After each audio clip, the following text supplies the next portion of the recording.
మూడు అష్టోత్తరాల కుంకుమని ఎవరి కుంకుమని వాళ్లే తీసుకెళ్ళిపోవాలి. పక్కనున్న వాళ్ళకు ఒక బొట్టు మీరు దాన్ని వాడుకుంటా ఉండాలి. అప్పుడే మనకు విశేషమైనటువంటి సౌభాగ్యము. కలిగిన మూర్తి గణపతట సహస్ర. అందుకని గణపతి దగ్గర గణపతి గణపతి గణపతి గణపతి అని ఎవరన్నా పూజ చేస్తే విశేషమైనటువంటి సరస్వతి కటాక్షాన్ని ఇస్తాడట గణపతి. ఉదంతాన్ని విరిచి విశేషంగా వేదవ్యాసుడు చెబుతుంటే సంస్కృతంలో మహాభారతాన్ని రాసినటువంటి మహాపండితుడు గణపతట. అంటే గణపతి దగ్గర నువ్వు రాయించుకుంటున్నావు కదా పేరు, కాబట్టి నీకు నిజంగా సరస్వతి కటాక్షం కలుగుతుంది. కంఠే రుద్ర, కంఠంలో రుద్రుడు అంటే రుద్రుడు ఎవరు? పరమేశ్వరుడు. మూలే హత్రత హస్తితో బ్రహ్మ, బ్రహ్మగారు మధ్యలో ఉంటాడట. మధ్యే మాతృగణాస్మృత కుక్షోతు సాగరాలు. ప్రపంచంలో ఎన్ని సముద్రాలు ఉన్నాయో మంత్ర ప్రభావం చేత ఈ జలంలోకి వచ్చేస్తాయి. అంగైష్ట సహిత సర్వే కలశంబు సమాశ్రిత. ఇదిగో నేను చేస్తున్న పూజ భగవంతుడికి చెందాలి, మన ధర్మం సనాతనమైన హిందూ కోసమే లక్ష్మీదేవిని పూజ చేసుకుంటాం. సంపద కొంతమందికి ఉంటుంది, 100 కోట్లు అకౌంట్లు ఉంటాయి. కానీ వాడు పోయిన తర్వాత 100 కోట్లు ఎవడు తీసుకుంటాడో ఎవరికి తెలియదు. చూడండి, వచ్చేటప్పుడు నికృష్టమైనటువంటి శరీరం, భగవంతుడు ఇచ్చినటువంటి శరీరంతో వస్తాము. కాలం చేసిన తర్వాత ఆ శరీరాన్ని చూడలేక తుండుగుడ్డ కప్పి పంపిస్తుంటాం.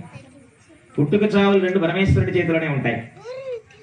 శివ రుద్రస్య భేషజీ తయానో మృడజీవసి అంటే శివుడు శ్మశానంలో ఉంటాడు అనుకుంటుంటారు అందరు, అపోహ. ఆత్మని ఇస్తూ ఉంటాడు, ఆత్మని తీసుకుంటుంటాడు పరమేశ్వరుడు. అంటే పరమేశ్వరుడు ఎటువంటి వాడు అంటే తామరాకు మీద నీటి బిందు వల్లే అత్యంత అతి పవిత్ర ధాపరమూర్తి పరమేశ్వరుడు. అసలు అంటుకోదనమాట. అంటే ఆత్మని ఇస్తాడు, తీసుకుంటాడు. ఈ శరీరానికే భానుప్రకాశ్ అనే పేరుంది. ఈ శరీరంలో ఒక ఆత్మ ఉంది, దాన్ని పట్టుకెళ్ళి తీసుకెళ్ళిపోదు. నికృష్టమైనటువంటి వాసన వస్తూ ఉంటుంది. అంచేత టకీమని తీసుకెళ్లి వాడిని కార్యక్రమాలు చేసేస్తుంటారు. ఆ ధర్మాధర్మ విచక్షణ కోల్పోవటానికి కారకురాలు ఎవరంటే లక్ష్మి.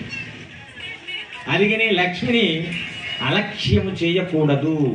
100 రూపాయలు ఉన్నాయంటే ఆ 100 రూపాయల్ని చాలా జాగ్రత్తగా నిత్యము దానికి హారతిస్తూ నమస్కారం చేసుకుంటూ అవసరం తప్పితే ఖర్చు పెట్టకూడదు. చంచల స్వభావము కలిగినటువంటిది లక్ష్మి. లక్ష్మి సంబంధించినటువంటి విషయం వచ్చింది కాబట్టి చెబుతున్నాను. ఈ క్షీరసాగర మదనం చేస్తున్నప్పుడు గణపతికి పూజ చేయకుండా వాళ్ళు దేవదానవులందరూ మదనం చేసేస్తుంటే నీకు ఒళ్ళు మండిపోతుంది గణపతికి. వెంటనే లక్ష్మీదేవిని ఎత్తుకుని కైలాసానికి వెళ్ళిపోతాడు.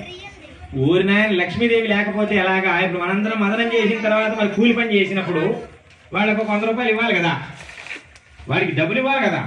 ఇస్తేనే కదా వాడు కొద్దిగా మళ్ళీ ఒక కొంచెం భోజనం చేసిన తర్వాత మళ్ళీ మదనం చేయగలడు. ముందు ఈవిడే పట్టుకుని వెళ్ళిపోతే ఏం అవకాశం ఉండదు కదా.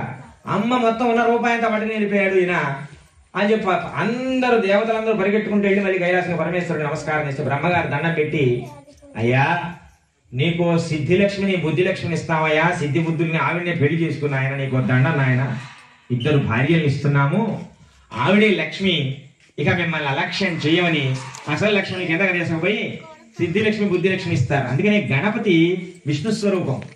గణపతే విష్ణువుగా అమ్మవారి కడుపులో పుట్టాడు అని ఋషులు ఉవాచ చేశారు తప్ప నిజానికి అమ్మవారు ఈ గణపతి పిండి బొమ్మే. పిండి బొమ్మ తెల్లని వస్త్రం అంటే తెలుగు పిండి బొమ్మ తెల్లగానే ఉంటుంది కదా, అంతేనా కాదా? అందుకనే శుక్లాంబరధరం విష్ణు, విష్ణువే నుంచి వచ్చినండి పార్వతీ పరమేశ్వర కొడుకు, విష్ణువే కాదు కదా. కానీ నిజానికి శివాయ విష్ణు రూపాయ శివయ్య అని చెప్పింది శాస్త్రం. ఏం చేతను శివుడు రామ రామ అని మంత్రం జపిస్తూ ఉంటాడు, జపమంత్రం.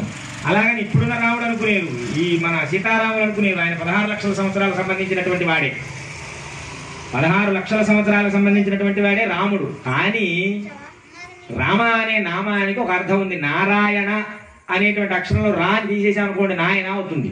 రా జీవం ఉన్న అక్షరం. నమశివాయలో మా జీవం ఉన్న అక్షరం, నశివాయ అవుతుంది మా తీసేసి. అందుకని రామాయణ అంటే నారాయణుణ్ణి ఆయన్ని ఆయన కొలుచుకుంటున్నాడు. రామ రామ రామ రామ రామ రామ రామ రామ రామ ఎవరు? పరమేశ్వరుడు. ఆయన ఏం చేస్తున్నాడు? నిజంగానే విష్ణుమూర్తి ఆయన శివలింగానికి అభిషేకం చేసి ప్రతిష్ఠ చేస్తాడు. విష్ణువికి ఉండదు, కృతంలో 1,000 సంవత్సరాల వయస్సు త్రేతాయుగానికి వచ్చి తగ్గిపోతోంది, మళ్ళీ ద్వాపరానికి ఇంకా తగ్గిపోతుంది. కలియుగంలో కలి ప్రభావం వలన 100 సంవత్సరాల ఆయుష్ కూడా 60 సంవత్సరాలకే గుర్తుకుంటున్నారు. ధర్మం ఒక పాళ్ళలోనే నడుస్తుంది, 99 పాళ్ళు నడవదు కలియుగంలో. కానీ కృతయుగంలో 100 పాళ్ళు ధర్మం నడుస్తుంది. ఇప్పుడు పంతులు గారు ఒక మాట చెబుతున్నారంటే దానమైపేట ఉన్న గ్రామంలో ప్రతి ఒక్కరు వచ్చి కూర్చుంటారు. కానీ